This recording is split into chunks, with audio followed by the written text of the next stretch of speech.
From hair metal to protest anthems, these tracks sparked debates, got pulled from playlists, and sometimes even inspired new censorship laws. Today, we're turning the volume back up on 12 unforgettable 80s rock songs that radio tried to silence. And our number one?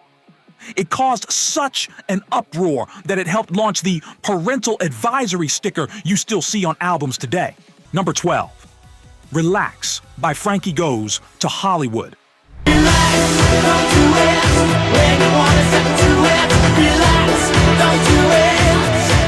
Released in 1983, Relax was a synth-driven dance rock hybrid with an irresistible beat and lyrics that quickly drew heat. The BBC famously banned it after just one play on Top of the Pops, calling it overtly sexual.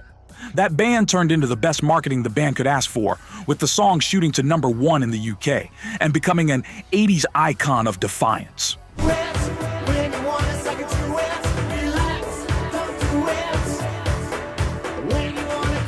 Even in the US, some rock stations hesitated to spin it, proving that controversy was still a powerful force in the Reagan era. Coming next, Prince drops a track so steamy, it sent the PMRC into overdrive. Number 11, Darling Nikki by Prince.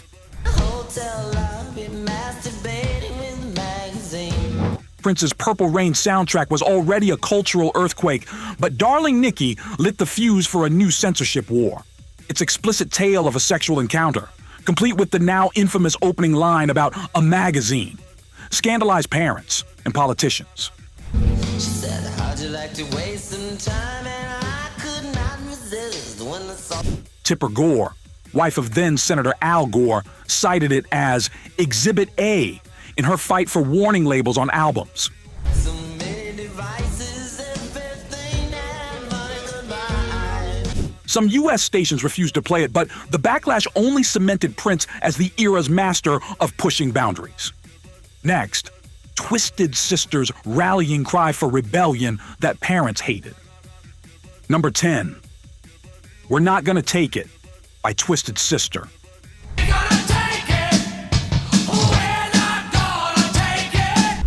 With its cartoonish video and chant-along chorus, We're Not Gonna Take It became an anthem for teenage rebellion in 1984. But the PMRC claimed it encouraged violence and disrespect toward authority, leading some stations to limit airplay. Frontman Dee Snider famously defended the song before Congress, proving it was about empowerment, not destruction.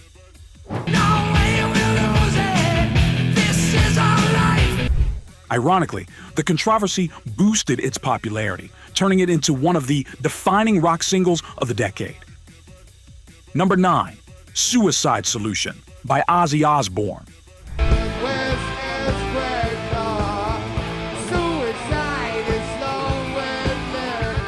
From Ozzy's 1980 solo debut Blizzard of Oz, Suicide Solution was meant as a warning about the dangers of alcohol abuse, inspired in part by the death of AC/DC's Bon Scott. But when a tragic teen suicide was linked unfairly to the song, the backlash was immediate. Lawsuits followed, and some stations pulled the track entirely. Ozzy defended the song's intent, but the controversy cemented its place as one of the decade's most misunderstood rock anthems.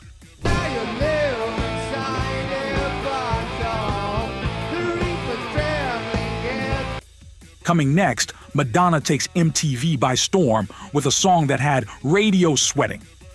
Number 8, Like a Virgin by Madonna.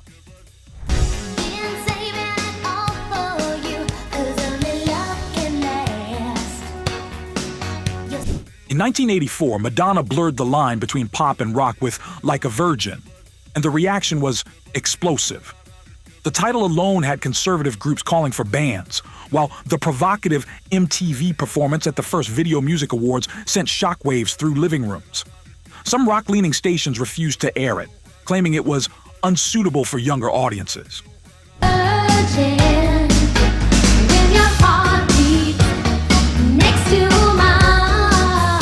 The pushback only made it a cultural touchstone, with Madonna embracing the controversy as part of her brand.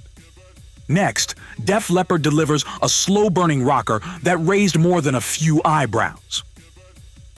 Number 7, Love Bites by Def Leppard.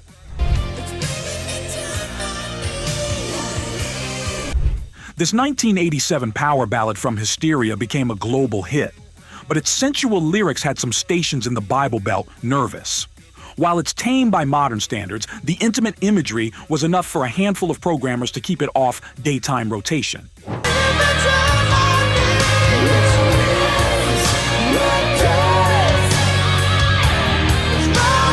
For fans, though, Love Bites was the ultimate slow dance track, and its slightly forbidden edge only made it more memorable.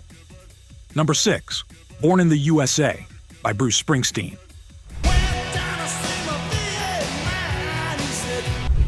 On the surface, Born in the USA sounded like a fist-pumping patriotic anthem, but a closer listen revealed biting criticism of America's treatment of Vietnam veterans, and that political edge made some stations nervous. In certain markets, programmers reduced airplay, worried about backlash from audiences who took the song at face value.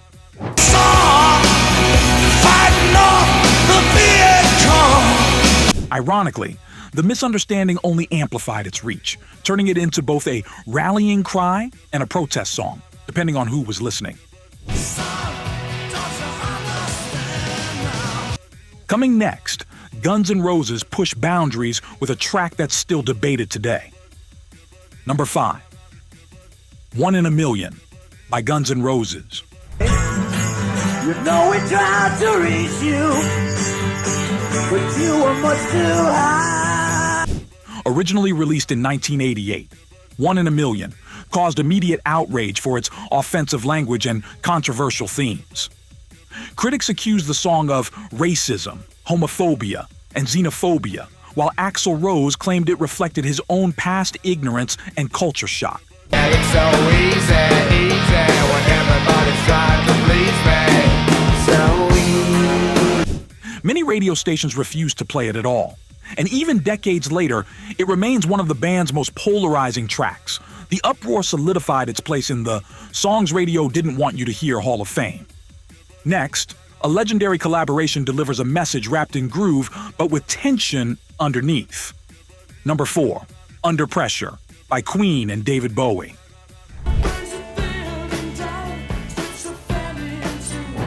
Under Pressure might sound like a feel-good sing-along now, but in 1981, its commentary on societal stress and human struggle hit a nerve. Some programmers labeled it too political for light rotation, preferring escapist fare over a track that urged listeners to face reality. Still, the irresistible bass line and powerhouse vocals from Freddie Mercury and Bowie made it unstoppable, and it's now considered one of the decade's greatest collaborations.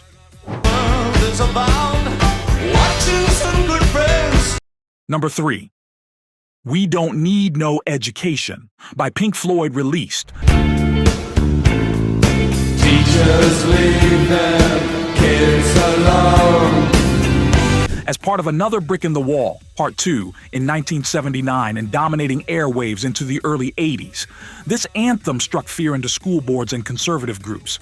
Its rebellious chorus was seen as a direct attack on the education system, leading some regions, notably in South Africa during apartheid, to ban it entirely. The dark sarcasm in the classroom. In the U.S., a few stations hesitated to give it heavy rotation, worried it would encourage youth disobedience. Ironically, that dangerous message only made kids turn it up louder. Coming next, punk fury from the late 70s resurfaces to scandalize the early 80s airwaves. Number 2, Bodies by the Sex Pistols.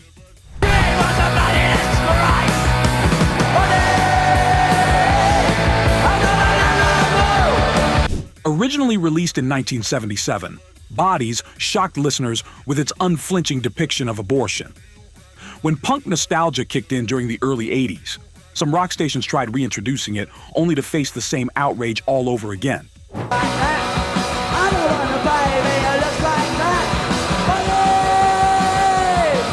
The graphic lyrics and confrontational tone ensured many programmers kept it off playlists, but its raw power kept it alive in underground scenes. It remains one of punk's most controversial statements. And now, the #1 80s rock song radio really didn't want you to hear. But before that, bonus entry. Hot for Teacher by Van Halen. I think of all the education that I missed. In 1984, Van Halen released Hot for Teacher, a blistering hard rock track with one of Eddie Van Halen's most iconic riffs in a famously chaotic music video. The song's playful but suggestive storyline about a schoolboy crush on a teacher didn't sit well with every station. While MTV embraced the outrageous video, some radio programmers found the lyrical content too risque for daytime play, especially in more conservative regions. In certain markets, it was relegated to late-night slots or left off playlists entirely.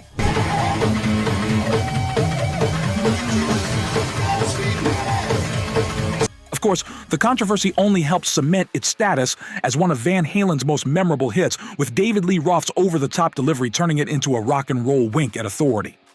Decades later, it still brings a grin to anyone who remembers sneaking the record onto the turntable when parents weren't around. Stop that screaming, teacher, don't you see? Number 1.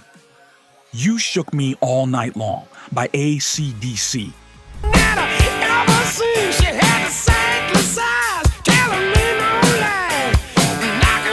On the surface, it was a perfect hard rock anthem, catchy, upbeat, and endlessly replayable. But dig into the lyrics and it's pure sexual innuendo from start to finish. In conservative areas, programmers pulled it from daytime slots, insisting it was too explicit for younger audiences. Of course, that only boosted its appeal, and it went on to become one of AC/DC's signature tracks, proving once again that if you try to ban a great rock song, you just make it immortal. Double time on the seduction line. She is one of a kind, so just mine, oh my. From hair metal mischief to politically charged anthems, the 80s gave us no shortage of songs that had radio sweating. Some sparked national debates, others ignited censorship campaigns, and a few even changed music laws forever. But decades later, these tracks still crank just as loud, maybe louder, as the day they dropped. Which one from this list do you still blast without shame? Let us know below, and while you're here, hit that like button, subscribe, and ring the bell so you never miss a countdown. Up next, we're taking a nostalgia-soaked ride through 12 timeless 1974 rock hits you'll love forever. Trust me, you'll be singing along to every one.